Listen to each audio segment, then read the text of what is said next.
Hey there, this is Steven Seifert. This is a mountain dulcimer, and I'm playing around with some new ideas today. I just thought I'd see if I did a question and answer on here, would I get anybody? That's what I'm wondering. And if you got a question about the mountain dulcimer, give me type it in, and if we're lucky, I'll see it. I've not used this app before to do this, so I'll play a little bit, see what happens.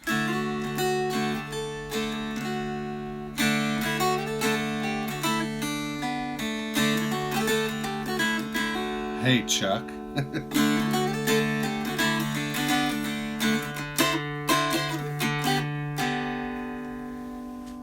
Chet Hines. Are you serious? That's pretty cool. Well, hey, welcome. I'm trying question and answer. So that's really all I'm doing. So if you got a question, just make it up.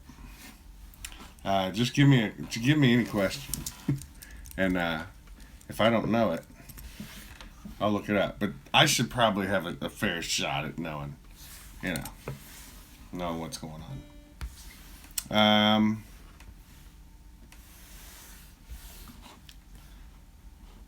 And I haven't done this before. I said all that. The thing is, when you're talking to a phone, that's where we're at these days, talking to phones. I'm waiting for my computer. The computer crashed too. Here's the best place to find free dulcimer tabs, and also, can you play Scotland the Brave? Well, Kyle, there's a number of places out there to get some tab. I'll tell you a couple places I recommend. And these, by the way, these little texts come up. Kevin wants to know about pick noise. They come up and then they disappear. So that I'll have to get it on my computer to remember all these. I think if you look up Gary Galyer's website, he's got a bunch of intermediate to advanced tabs for fiddle tunes.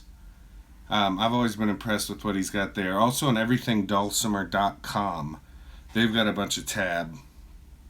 I think if you go over to Tall Glazner's site, you'll find a bunch. Tall Glazner, Tullglazner. You can go to stevenseaver.com, and I've got some samples in the digital store. There's some cool stuff in there. Pick noise. Let me go to YouTube, and that way I'll be able to see the chat. Pick noise is an interesting thing there. Here I am. I'm live. The first part of pick noise is pick control. The first part of pick noise is pick control. That's right, Mr. Seifert. And I think a lot of people start off holding their pick too tight. And what happens is it's very rigid, and when you go to hit the strings, it makes a lot of noise. So I think you have to learn how to hold on loosely but not let go. That might be different for different instruments, different techniques, but for the mountain dulcimer in particular, I like to use a medium pick, nothing too thick. On guitar, for instance, if I'm flat picking bluegrass, which I don't do a lot, I like a thick pick. For dulcimer, I use these Herdim picks, Herdim. Learn how to hold onto them loosely, but don't let go. I would also, I think where you pick makes a difference. If you're picking right around the fingerboard a lot, which has a nice sound, and you're going past the strings a lot, you're gonna get a lot of noise. So I even had, when this dulcimer was built, I asked Terry McCafferty to not put as many frets in because I want to strum a little farther to the left, but I don't want anything under it. Scotland the Brave. Mrs. Spencer says. Let's see. I can do Scotland the Brave, I think.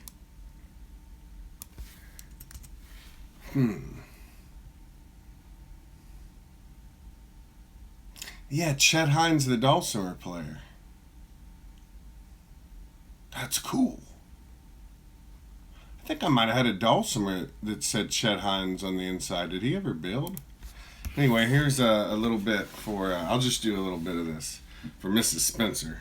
This is Scotland the Brave.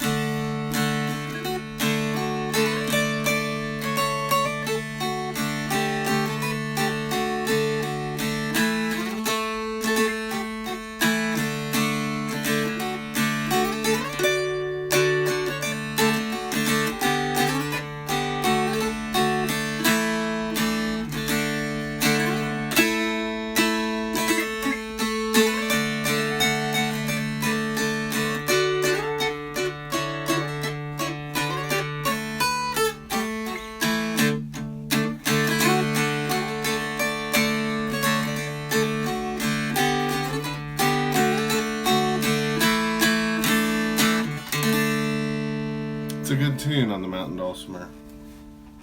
Hey! Yeah! Well, Mrs. Spencer, I think I was at a club up in, you're right, he did. I've seen him all over the place. It's pretty cool. I'm Stephen Seifert. Welcome to my live feed. I don't know where the camera is. There it is. I just thought I'd try question and answers today. Just see what happens. So if you're watching, you can give me a question. What is your favorite song to play on the Mountain Dulcimer? You know, my favorite song, my favorite thing to do on the Mountain Dulcimer is just make up stuff on the spot, play it, have fun with it, forget it. That's my favorite thing to do. But you're asking me about a favorite song. I don't think I have a favorite song. But what's my favorite song right now?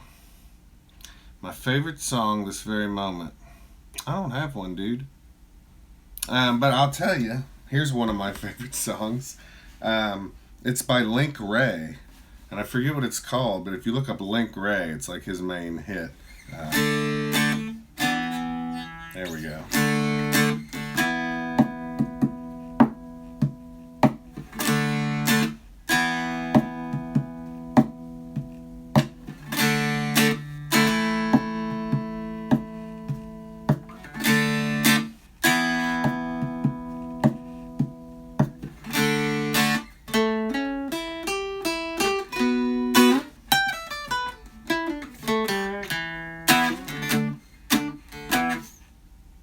That's one of my favorite songs. I haven't figured out what to do with it yet. But look that up. That'll give you an idea. Have a good one, Mrs. Spencer.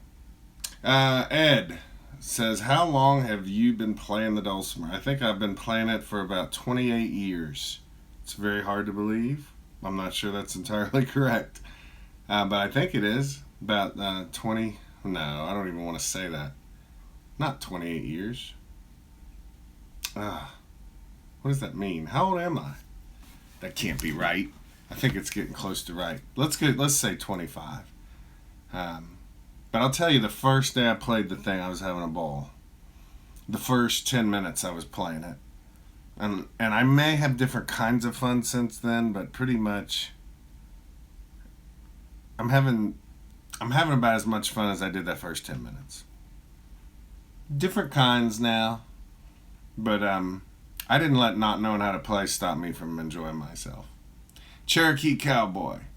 Rumble. You're right. Dude, that's right. Let me do it again.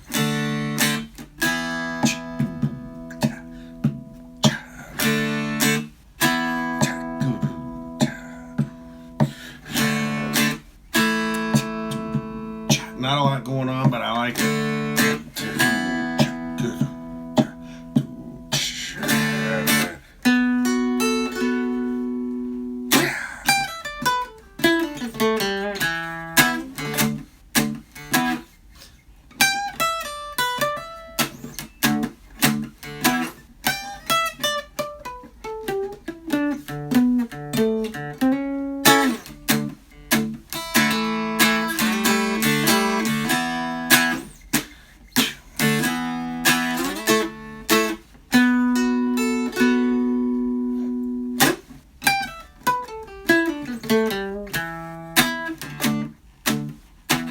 I want to work on that, make this solos cool, you know.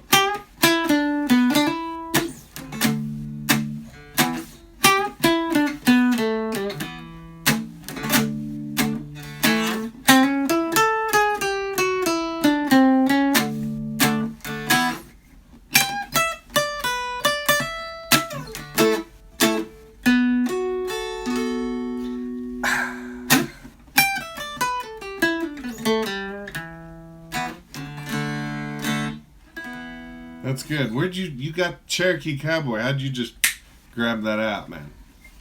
Maybe you looked it up. Maybe you knew it. I don't know. But Ed says he just started in December. I mean, there's... I've been playing so long, and I've been doing... I get bored easy, you know, so I'll go through a phase where I'm doing pre-World War II, old-time Southern rural fiddle dance music. I'll go through a phase where I'm interested in bluegrass, where I'm interested in blues, jazz, pop from the 1980s, 1950s, doo-wop, Irish traditional music, you know, experimental, avant-garde. I go through phases.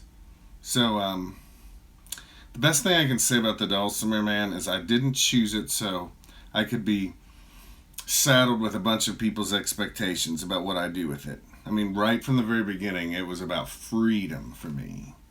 So I do like to play what my audience wants to hear. I think that's important, but I never forget that this thing's about freedom for you and me.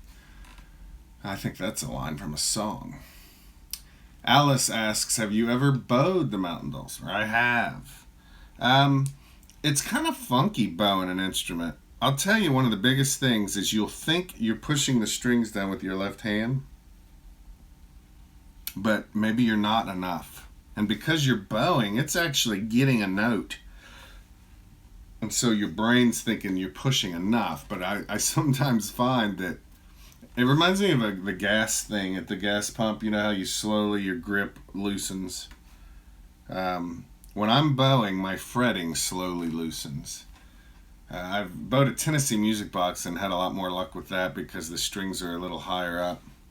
I bowed a Jerry Rockwell once and played it with an orchestra. So it could definitely be done. As far as... I've got a stand out there in the van, and it's wonderful for bowing because it positions that dulcimer at any height and in any orientation, XYZ axis. Makes bowing a lot more fun. If you don't have a bow, just go to a local store that sells violins and spend $25 to $50 on a bow. Maybe not even that much. You know, if you're just getting started, get the cheapest thing they got. Get some rosin. It's possible to have too much rosin on there. It's possible to not have enough. And if you get too much rosin on your strings, they'll start to get real screechy. But give it a shot. David Schnaufer's the first person I saw bow a dulcimer, and I saw him doing it in our hotel room, more or less. And I said, man, you need to play that for people. And he said, nope, this one's for me. You know, he was doing fast fiddle tunes bowed on a dulcimer. It was awesome. Let's see. You're right, Cherokee. That tune is minimalist, but I ain't. I do appreciate minimalism, but only in doses. For instance, if I needed a kidney machine, I'm going to go for, I'm not going to look for minimalist. Well, maybe I would. I don't know.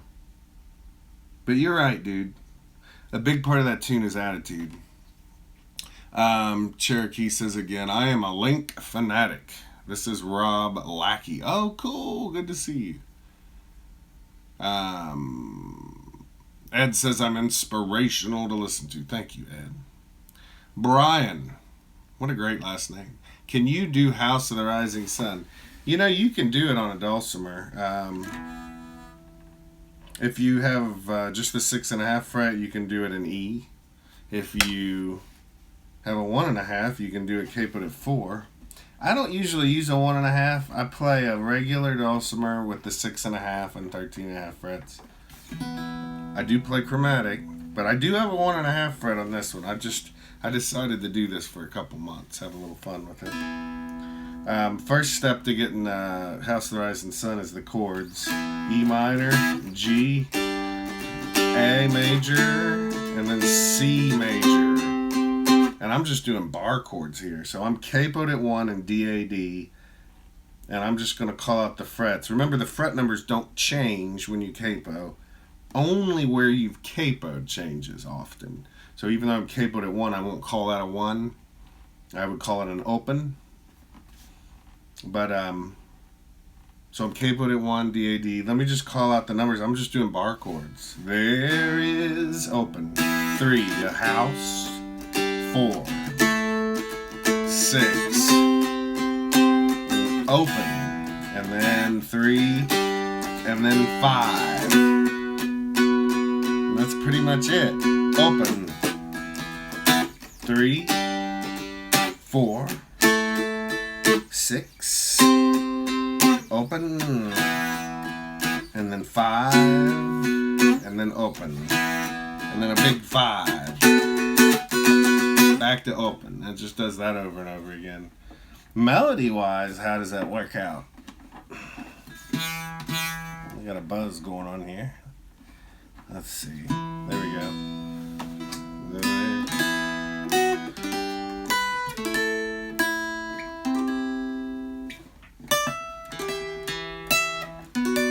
Nope.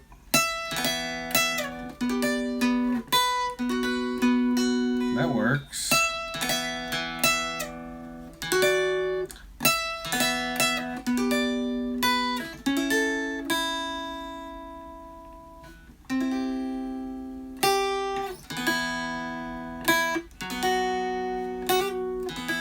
Yeah, that works. I played that with Bing Fletch one night live, and that's a good one. All right, I gotta come back to the chat here. This is fun. I can't believe there's people on here. Alice, Cherokee, Ed, Brian. Okay. Hey, welcome to the Q&A. That's right. The date is May 9th, 2017. I think I can do this on Facebook and I can do it on YouTube. And if I get fancy, I can do it at the same time. But then you got 2 chat windows. So I'm just exploring this stuff. Kyle. What was the first song you learned how to play, and do you remember it?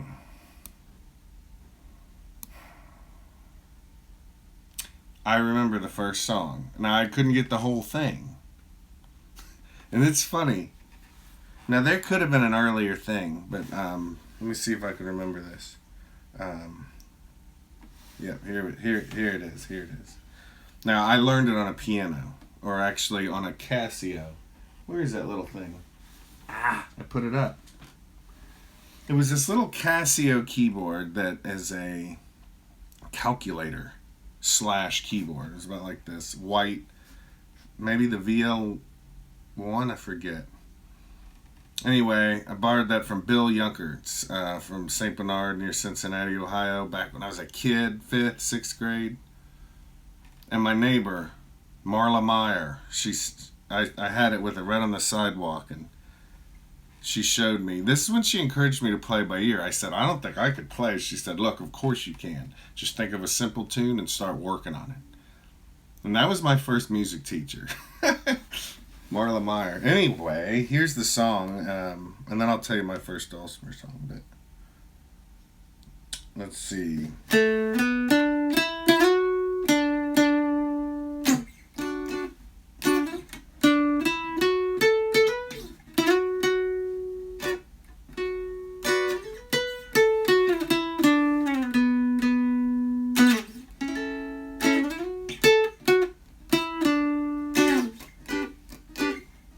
Theme from All in the Family, and I remember it because she showed me how you could do that on all black keys. Now, I didn't have a good ear for weeks and months. I would work on just to get one more note of a tune until I had a headache. I would do it after I got off the school bus every day. And whenever people say, well, you were born with that, I remember the headaches. Many. Now, would a normal person go through 100 headaches? Maybe not. Maybe that's my talent. Now, what was my favorite song, my first song on the Dulcimer? What was the first song on the Dulcimer? Well, it had to be Bob and Cabbage Down. Yeah. And D-A-A, even though I'm in D-A-D here.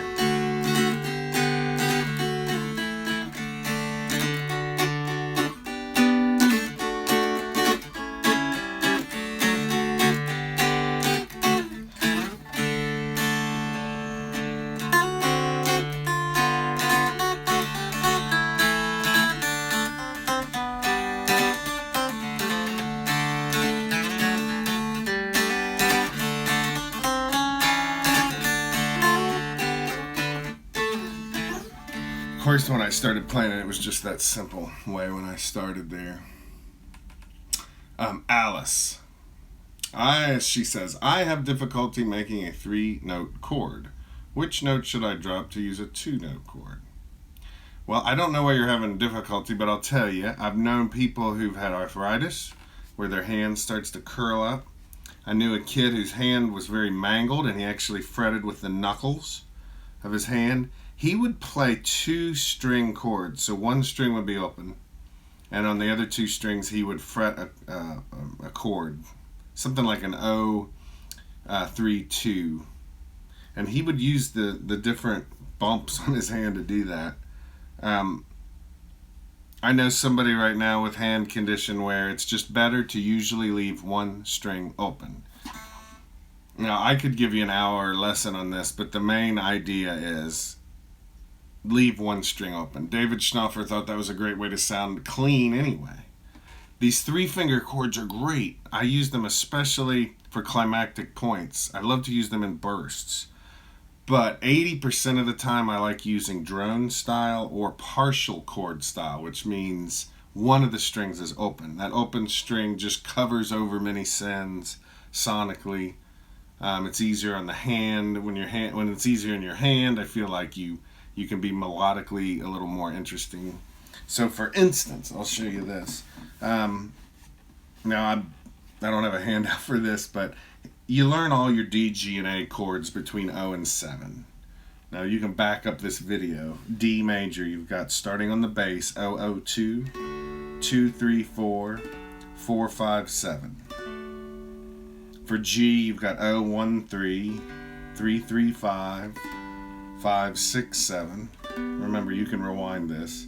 The A, you've got 1, 2, 4, 4, 4, 6 and a half, 6 and a half, 7, 8. There, I had to go to 8. There's a few other things to take into consideration, but basically you memorize those 3 shapes for each of those 3 chords.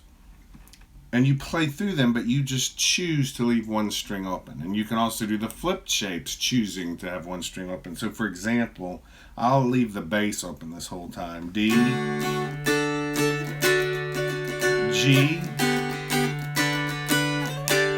Now when I go to the A, I can do the same thing there.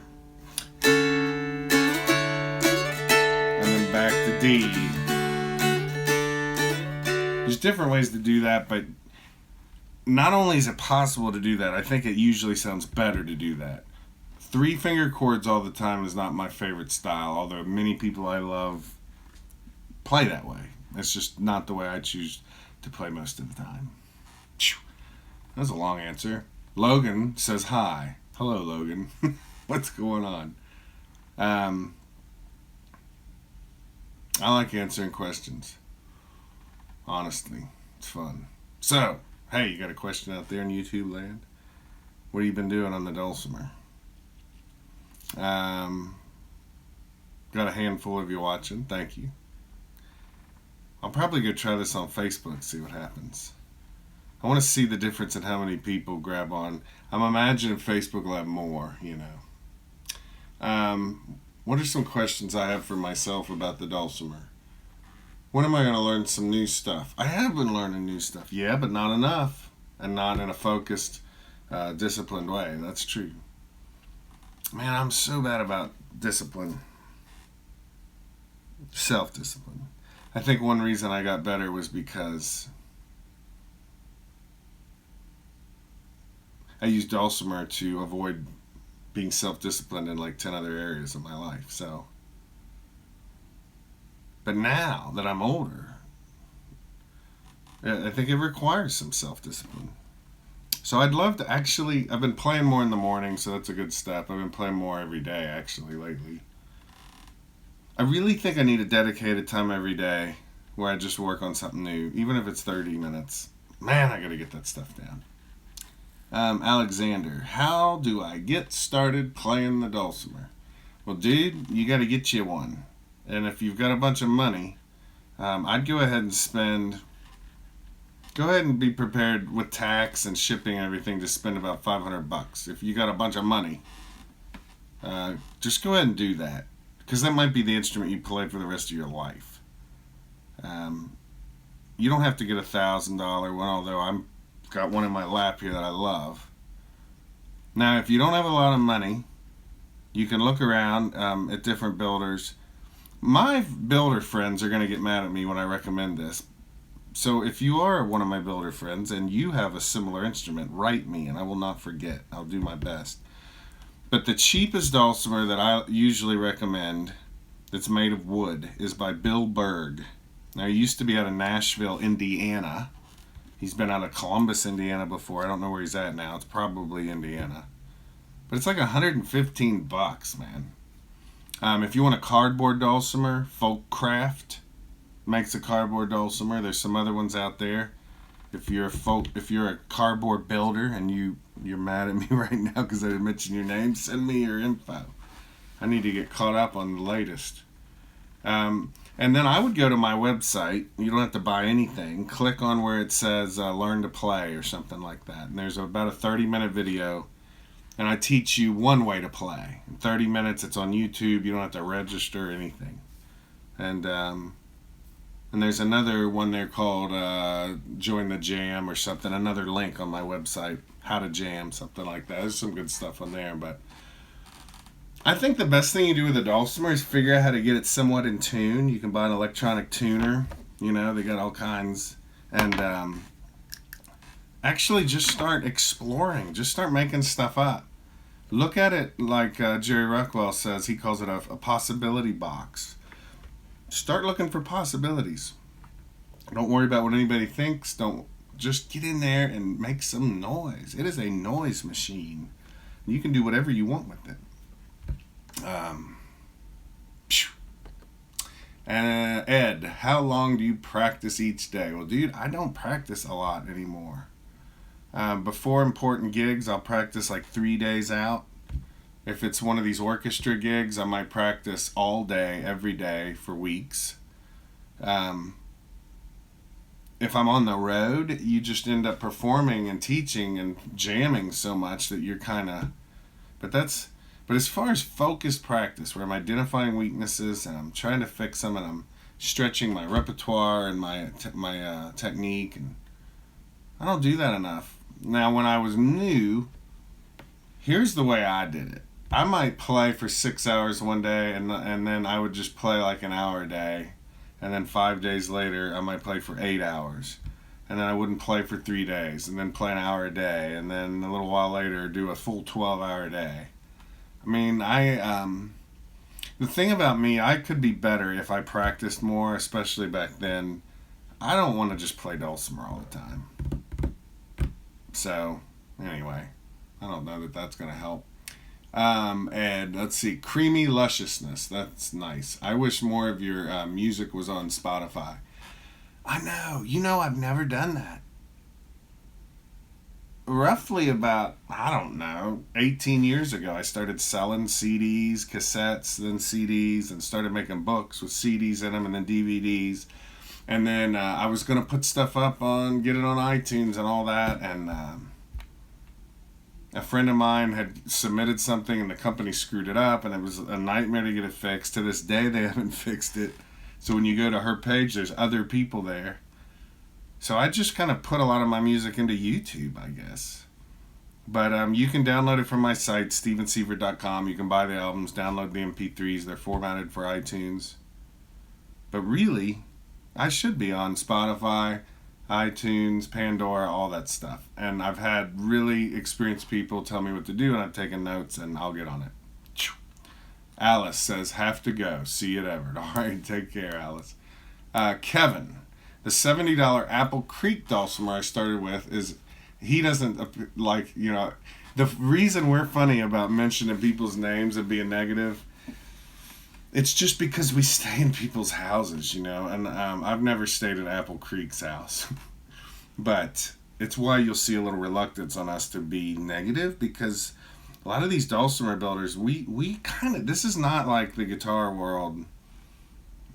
I'm sure that it's not entirely like that, but we are friends with these people. So I will tell you that I don't think the Apple Creek's the best way to start. And if you paid $70 for that, you might as well pay the $115, $120 or whatever and get that Bill Berg. Or But that Apple Creek can be made better with new strings, a different gauge, if you're into that kind of stuff.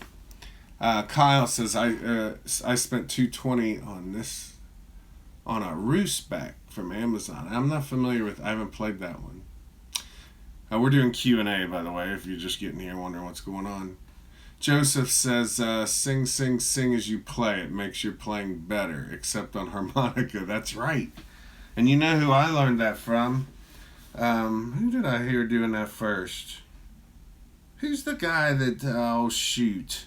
He did da-da-da-da-da-da-da on Broadway, the guitar player. He would sing as he played a solo. And there's other musicians I've heard do that.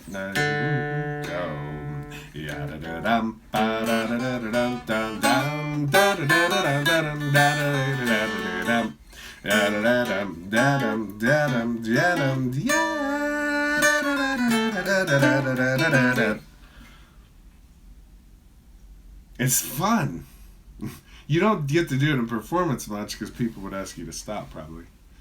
What else we got on here? Alexander says, I have a guitar. How different is the Dulcimer from an acoustic guitar? Well, for your right hand, it can be very similar. If you play the Dulcimer flat, I don't like doing that. There's some very fine players who do a flat, but I don't like what I have to do with my arm and wrist. I'd probably hold the Dulcimer different if I did this. I used to strum kind of like this, and anyway, I had wrist trouble, so I ended up tilting it up like David Schnaufer. That kind of gives your right hand approach. It's very similar to other stringed instruments, So that's a similarity. The left hand, of course, it's strange on the guitar. You're like this. On the Dulcimer, you're over the top. But I would say if you play guitar, you could have a lot of fun on the Dulcimer. The wrong notes have been removed on most Dulcimers. You can get that thing in tune and start jamming, and magic falls out of it. If you're an improviser at all, and you don't mind exploring a little bit, it's like instant music's coming out of the thing. It's pretty cool. Now this has got some extra frets on it. If you get one that's just the standard diatonic setup, that's where the magic just falls right out of it. Ed, I missed this one. Let's see. He says, my wife bought a $200 Apple Creek for Christmas. Works fine. Yeah, and I was with a guy last week that had one, and we got it working pretty good. But like I said, put new strings on it and probably tighter strings than what they ship with, a higher gauge. He said, then I traded my grandpa's banjo for a $500 Dulcimer and it all works good. Well, that's great. Salt Creek Wash. I've had good luck with an Apple Creek kit as well. Over time, the tuning pegs got a little loose. And I'll be honest with you, when somebody says Apple Creek, maybe it's because I'm getting older, but I'm forgetting exactly what I'm talking about here. So if the builder of Apple Creek gets on here, I will just, let's have a phone conversation. You can straighten me out because I want to make sure I'm being accurate. The tuning pegs got a little loose. You could probably tighten those or put in new tuners, maybe. Kevin says, I found a local luthier that made me a great Dulcimer. It changed everything. My first two Dulcimers were Bill Berg Dulcimers, and I loved them. Still do. When I moved to Nashville, I met David Schnaufer, and he had a Dulcimer that was set up by Dan Blom, B-L-O-M. He lives in Fairview, Tennessee. And that thing was it was optimized. And when it fell into my hands, I thought, the first thing I thought was no wonder he's playing so well. So definitely a good instrument can help, but a good setup is very important. You can get a $1,000 Dulcimer, it's not set up right.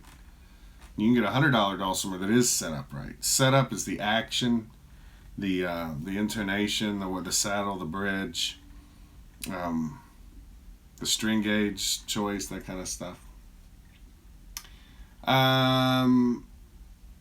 Joseph, he says, really the best instrument to play is the one you have. I know, man. I've got a fish tank here I've been messing with, and I put some hardy fish in there, and the tank's finally cycled. All the water tests are coming out great, and I was thinking, I need to go somewhere tonight and get some new fish. And I was like, no. So that's why I'm on here, basically. It was either go get new fish. Sometimes what you have is enough. Just learn to live with it, you know? But a dulcimer with a terrible setup can be impossible to get music out of. Brian says, I have a Dan Doty that I got at Dollywood back in 1980. That's interesting. And I know I've never been to Dollywood. I would like to go. And then I heard at Opryland back in 93, 94 maybe, in Nashville, they had a water ride called the Dulcimer or something. And Donovan was selling dulcimers right next to that ride, so that was cool. But I have never been to a Dollywood. Cherokee comes back with apple creeks are made in Romania, so I doubt if the maker gets that here. Well, he might be up late. I don't know. I miss my dad. I do too, dude. Every day. He says, hey, Tommy, I just tuned in to tell you that I hope you had a good day. Oh, that's great. Alexander, me again. What genres of music work best with the dulcimer? You know, modern music that's beat-driven, groove-driven, doesn't seem to work so well. I mean, you might be able to come up with something. But for instance, like, and I love electronic music. My first, when I really got into, Axel F really got me into the Beverly Hills Cop soundtrack. But the what else was I thinking? Like acid house, you know. You can't do acid house dance music on a dulcimer. You could do one. All right, but it seems like things that are really just beat and groove oriented, it's harder to pull off. When there's a melody, a really strong melody, especially when it's not a highly chromatic melody, it's gonna tend to stick in one key a lot. But you've got chromatic dulcimers, you've got different tunings. You know, you can make it happen. But I would say any kind of old time songs. Some jazz, but mostly folk music works so well. Fiddle tunes. Hymns work really well. But really, anything you want to work out on the dulcimer is going to work well if you do it well.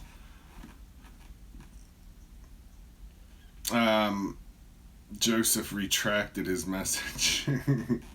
I'll let you hear a few styles. Let's see what happens. Oh, I see what you got here. Some music is based on other scales, but I don't know if it would fit enough music. The dulcimer I can surprise people with what this thing can do. My favorite comment to get from somebody is, hey, I didn't think a dulcimer could do that. So you can do all kinds of stuff. I mean, the fact that you can do pretty cool blues. I mean, the 1.5 rate gives me a little advantage here, but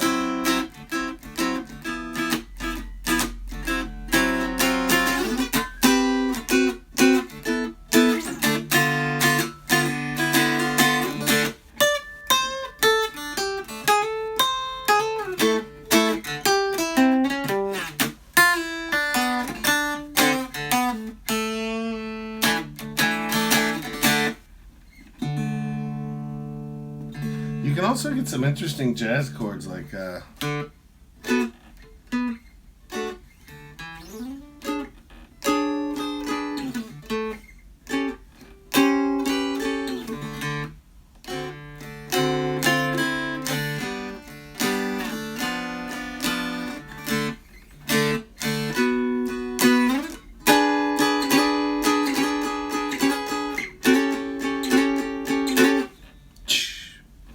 you can get some cool stuff on here. So that's the deal. I'm taking questions. I'm probably going to wrap this up soon, but just wanted to see what happened on here. How about Celtic music? I typically refer to that as Irish music, but you might be talking about Scottish, or there's all kinds of the music of the Celtic related peoples. So what I like to do is a jig, something like a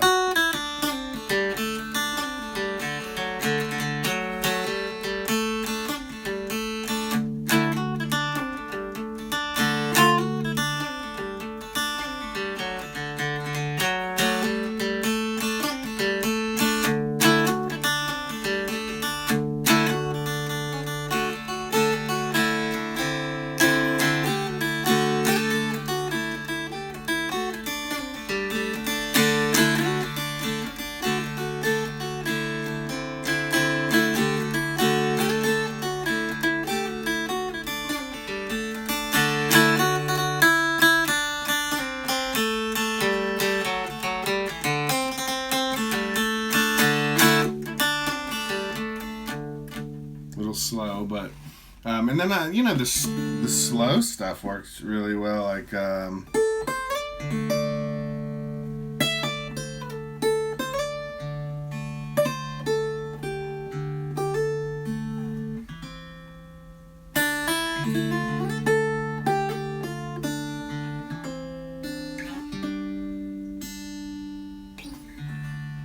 there's plenty of Irish music. Lois Hornball wrote a book called Irish Dulcimer that I really enjoyed when I was a lot younger.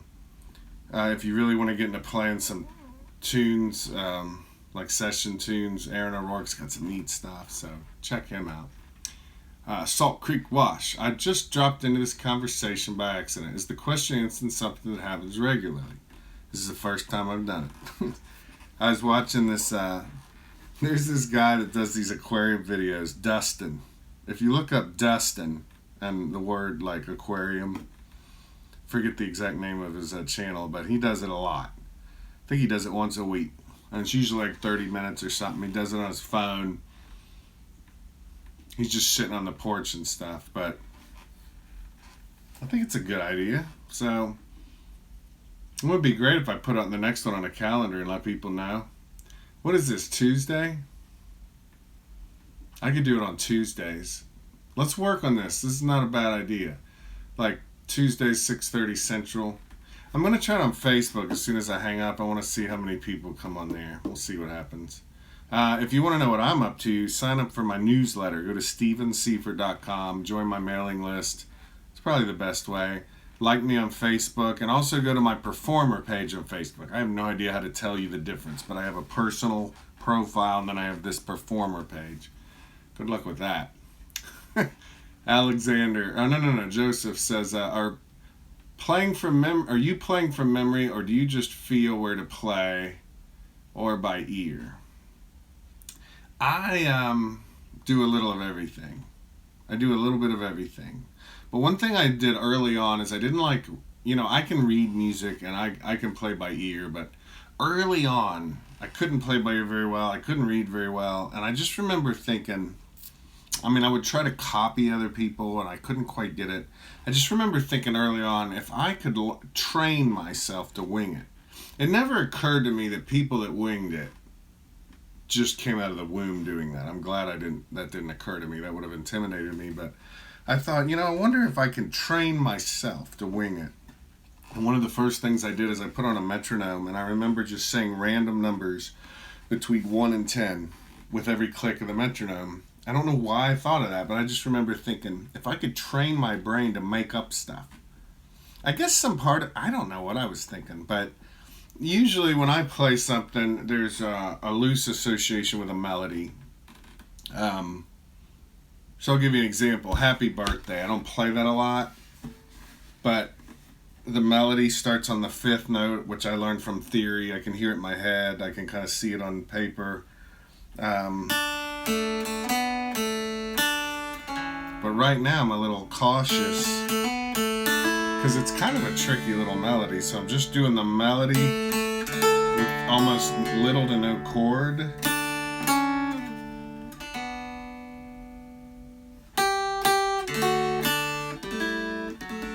And then as I have some confidence in the melody, I'll start doing the chords.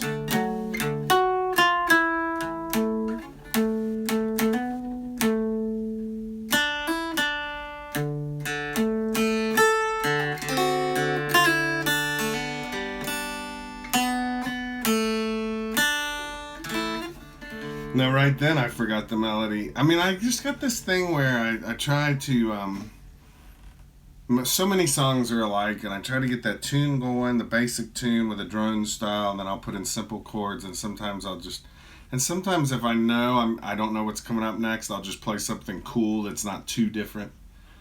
But all this stuff, I've read music for years. I've played by ear for years. I've watched people's hands a lot. I've studied composition a little bit. I've studied jazz improvisation. Not that I would ever do that professionally, but I mean, I studied it enough. And all this stuff, music theory, all this stuff mixes in together. And I just force myself to wing it a lot. And I'll tell you what happens is you screw up a lot. And you don't feel that great. I have years of winging things that did not go well, including Happy Birthday right then. But I guess I'm dedicated to getting better at it, and I have gotten better at it. Let me do Happy Birthday again.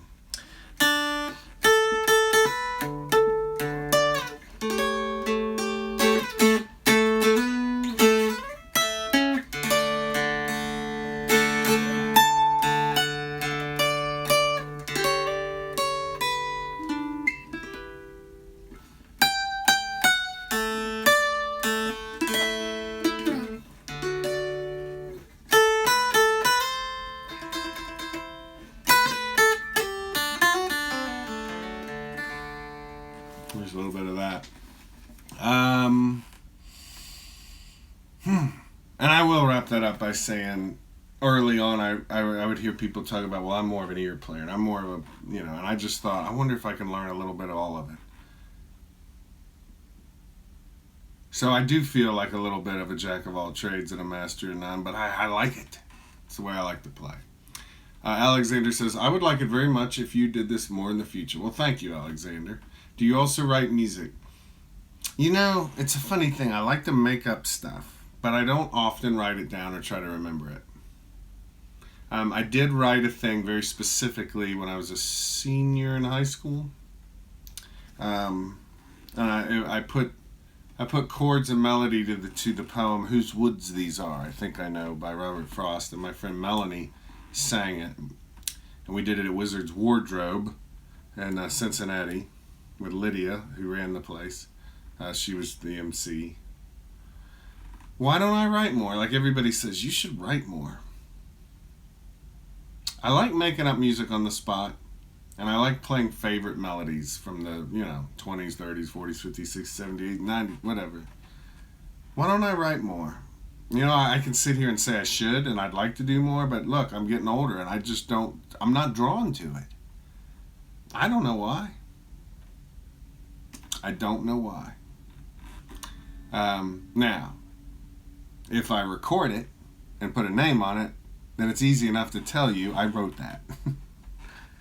But what's the difference between winging it and recording it? And yeah, I don't know. I know what I'm supposed to say. I just actually don't know.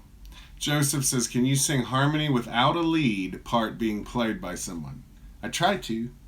You guys that improvise fascinate me. If you want to improvise, you just got to start making up stuff. And you got to believe in that that's an option you have. Don't do this thing where you think, you should have been born with it. When I first started playing by ear, I was terrible for the longest time.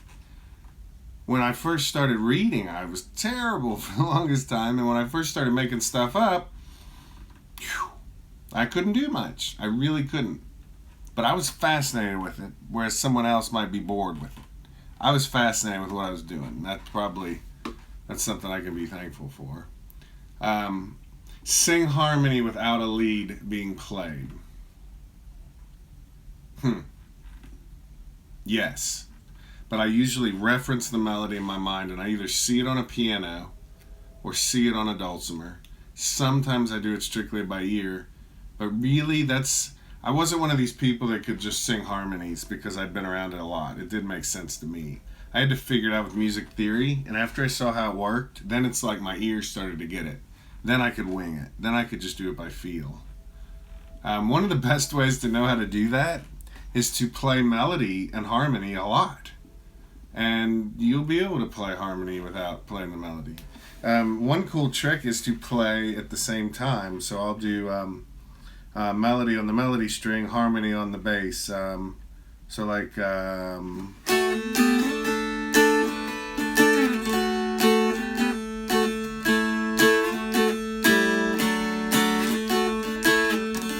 So it's actually doing the harmony on the bass, and also just be able to sing a melody and play the harmony, super useful, super useful.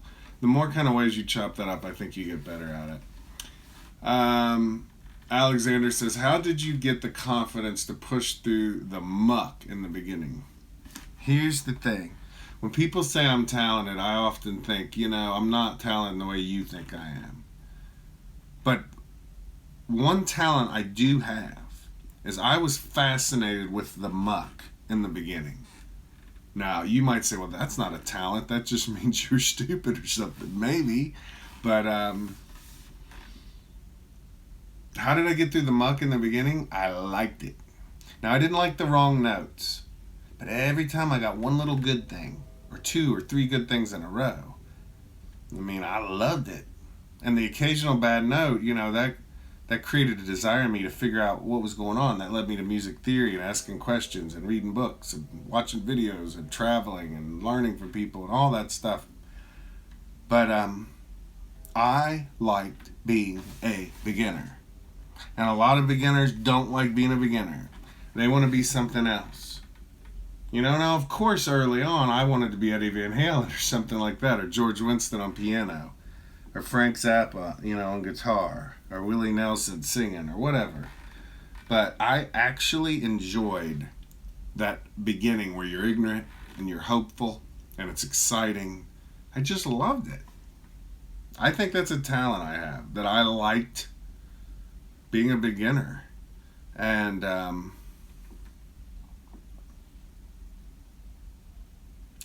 it's just like me wanting to write songs. Do I really want to write songs? Because I don't ever do it. I'm never sitting around working on it. There's a few bursts here and there, but for the most part, no. I can tell you I want to be a songwriter. I can call myself a beginning songwriter, but I don't ever work on it because I don't want to do it. I think you do what you want to do. Somehow. I happen to find it fascinating early on. Boy, that's a weird topic. It's a good topic, good question. Mr. Wire Guy says, thanks for the permission to not always have it right on and wander around a bit. You're welcome. You must have taken one of my 3-day intensives or something.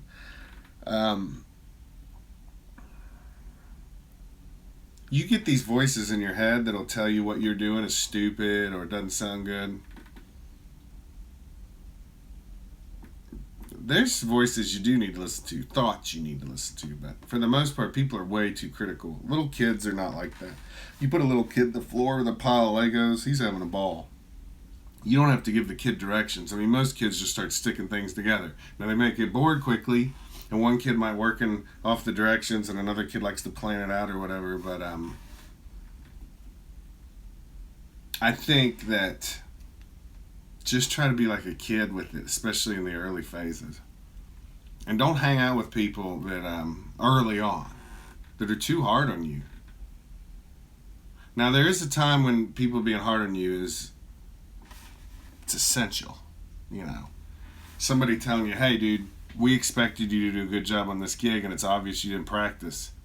And you'll be lucky if we ever call you again, but if we do, you better get your act together. Having somebody tell you that, that can be gold. Trial by fire, huge. A lot of people don't want to do that when they want to get good at something. And I know what it's, there's other things I want to get good at that I don't get good at. But with music, the trial by fire, why did I choose that? I don't know.